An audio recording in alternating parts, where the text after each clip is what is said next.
Imagine करिए एक ऐसी दुनिया जहां पर सब कुछ वाइट है।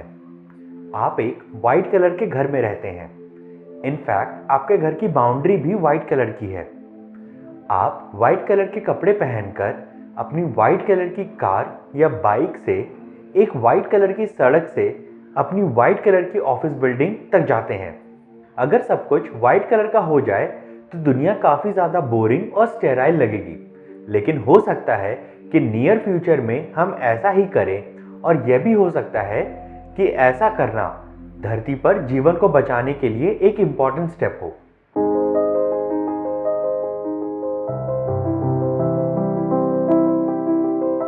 हम हमेशा ग्लोबल वार्मिंग और उससे होने वाले साइड इफेक्ट्स या प्रॉब्लम्स के बारे में सुनते रहते हैं।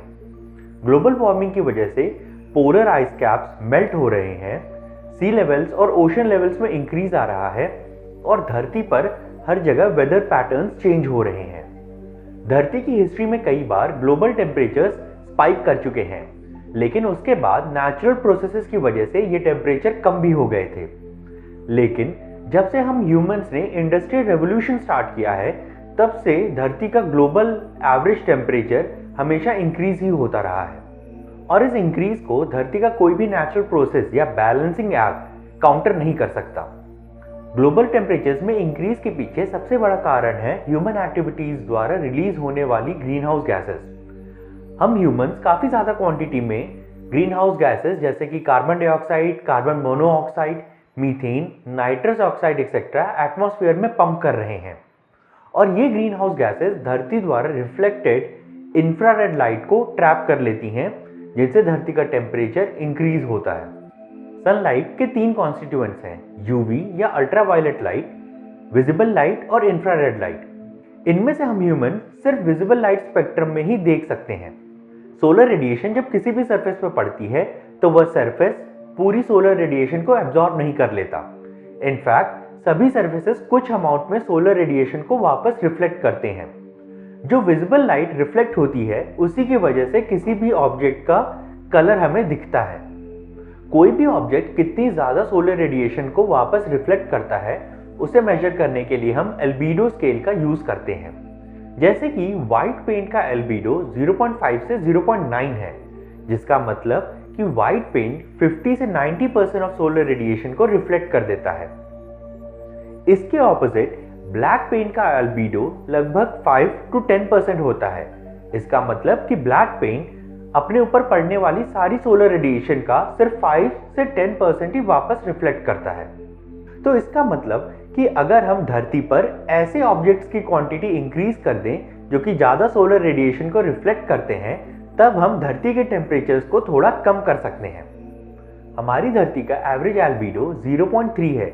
इसका मतलब कि धरती पर मौजूद सारी चीजें मिलाकर सन से आने वाली रेडिएशन का लगभग 30% स्पेस में रिफ्लेक्ट कर देती हैं।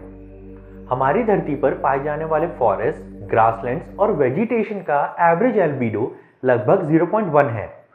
इसके ऑपोजिट हमारी धरती पर फैले हुए ice sheets, snow caps, glaciers etcetera का एल्बिडो 0.85 से 0.9 है। इसका मतलब कि फॉरेस्ट और वेजिटेशन सोलर रेडिएशन को ट्रैप करते हैं और आइस शीट्स और ग्लेशियर्स सोलर रेडिएशन को रिफ्लेक्ट। इसीलिए हमारी धरती के नेचुरल प्रोसेसेस फॉरेस्ट और ग्लेशियर्स एक्सेट्रा या आइस शीट्स में एक बैलेंस बनाए रखते हैं। लेकिन ह्यूमन एक्टिविटीज की वजह से पोलर आइस कैप्स और ग्लेशियर्स मेल्ट हो रहे हैं, जिसकी वजह से धरती का एल्बिडो कम हो गया है। एक तरफ ज्यादा फॉरेस्ट धरती के एटमॉस्फेयर में से कार्बन डाइऑक्साइड जैसी गैसेस को निकाल कर हमारी ग्लोबल टेम्परेचर में इंक्रीज की प्रॉब्लम को सॉल्व कर सकते हैं, वहीं दूसरी तरफ बहुत ज्यादा फॉरेस्ट होने पर धरती का एल्बिडो डिक्रीज हो जाएगा और उसकी वजह से टेम्परेचर्स इंक्रीज हो सकते हैं। हम धरती पर सभी चीजों को व्हाइट पेंट से कवर कर सकते हैं, जिसकी वजह से धरती का एवरेज एल्बिडो इंक्रीज हो जाएगा और इसकी वजह से ग्लोबल टेम्परेचर्स डिक्रीज हो सकते हैं। हम अपने घर, ऑफिसेज, स्ट्रीट्स एक्सेट्रा को व्हाइट पेंट से कवर कर सकते हैं और इसके लिए हम कोई नॉर्मल व्हाइट पेंट नहीं बल्कि रिसेंटली डेवलप्ड एक हाई एल्बिडो वाले व्हाइट पेंट को यूज कर सकते हैं। इस व्हाइट पेंट का एल्बिडो 0.95 है। इसका मतलब यह अपने ऊपर पड़ने वाले 95% ऑफ द सोलर रेडिएशन को वापस स्पेस में रिफ्लेक्ट कर सकता है। इस पेंट से कवर्ड ऑब्जेक्ट्स अपनी सराउंडिंग्स के मुकाबले लगभग 1.7 डिग्रीज तक ठंडे हो सकते हैं। हमें इस पेंट के लगभग 200 बिलियन लीटर्स चाहिए होंगे अगर हम अपने घरों, ऑफिसेज, बिल्डिंग्स और स्ट्रीट्स एक्सेट्रा को कवर करना चाहते हैं। तो अगर हम किसी एक बड़ी सिटी को इस वाइट पेंट से पूरी तरह से कवर कर दें तो उस सिटी का एवरेज एल्बीडो लगभग 10% से बढ़ सकता है। अगर हम धरती की सरफेस पे सब कुछ कल ही इसी वाइट पेंट से कवर कर दें तो अगले 100 ईयर्स में धरती के ग्लोबल टेम्परेचर्स लगभग 0.07 डिग्री सेल्सियस से कम हो सकते हैं। अब हमें यह फिगर 0.07 डिग्री सेल्सियस काफी कम लग रहा होगा, लेकिन यह फिगर ऑलमोस्ट इक्विवेलेंट है 20 to 30 ईयर्स में हमारे रोड्स पे प्रेजेंट सभी कार्स और व्हीकल्स द्वारा फैलाए गए पॉल्यूशन को ऑफसेट करने के।